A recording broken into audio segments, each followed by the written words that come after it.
Who that say they gonna beat them Saints? Who that say they gonna beat them Saints? Who that say they gonna beat them Saints? That's right, nobody. They're 9-0. It's abundance all around us. All right, well, we're here at Thanksgiving weekend, and I'm Ariel Joseph Towne. I'm the Feng Shui guy. And yes, the Feng Shui guy, he watches football. He's really into football, actually, and he's so excited about his Saints. I have to say, there are only 2 teams that are left who are actually undefeated. So, it's a very exciting thing.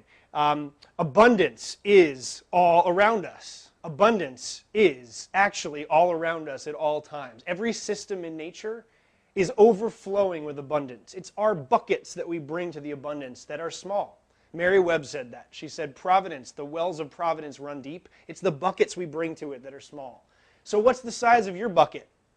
You know, let's think about this. Now that we're at this amazing weekend and we're full from that wonderful, wonderful meal from last night, hopefully surrounded in some way by people that we care about, or at least are thinking about people that we care about wherever in the world that you are.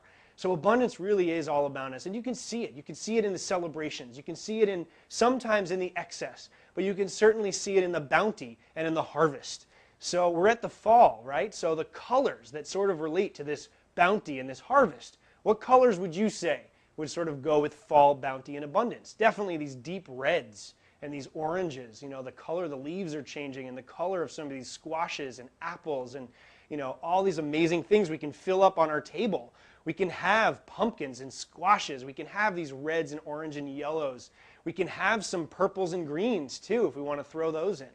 All of these are abundance and prosperity colors. So when we fill our bowls, if you look over at your table, your dining room table, and it's empty, what kind of message is that sending out?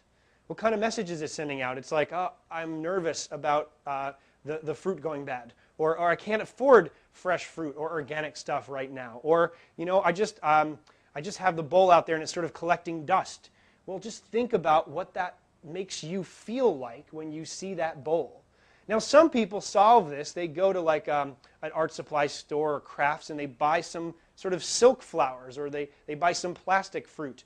That's certainly a great symbol. It's a great start. It might get you thinking, yes, I'm sitting at the table of the throne of goodness and abundance. And if it doesn't resonate with you, then see if you could just get a smaller bowl and just see if you can fill that up and start to really take in and appreciate the fact that you have a full bowl at this time of year. As you set your table, as you set your table for a meal, you can start thinking about the abundance and prosperity. You can start welcoming it in. You can start getting your body ready. You can start sharing that with whoever you're going to share the meal with. You can start getting excited about the food. Here I am, Taurus again. I'm drooling. I'm thinking about the food. It happens. It just happens. I'm not sorry. I'm very happy to be a Taurus, and I'm very happy to be a foodie and to love food so much.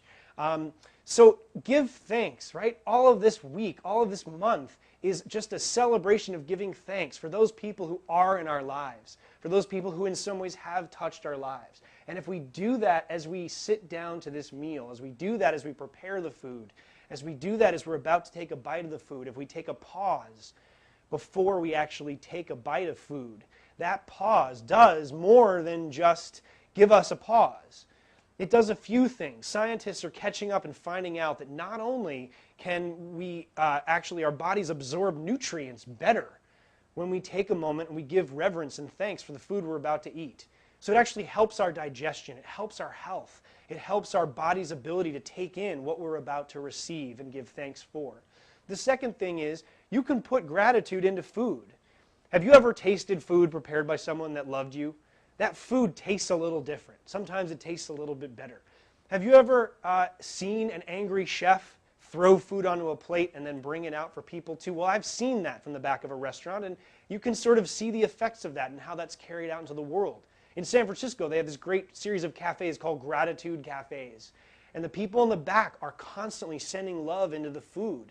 In India, there are people who actually do chants over the food to prepare it for their loved ones. We can all do this. We can simply take a few moments and say, yay for the grub, thanks G. Whatever we want to say. Just energize the food. Put your hands over it. Just smell it. Take it in a little bit. And get your body ready, because it's good. This is good. This is a good time of year. So today, We're going to celebrate the abundance by having a party for excess, the leftovers. And I'm really excited about it, and I hope you're excited for your holiday weekend as well. One last thing I just want to leave you with is a really simple task this weekend, a really simple Feng Shui cure, is move 27 items in your space. Go around your space. Move 27 items. See what happens. I'll see you in 7. Namaste. So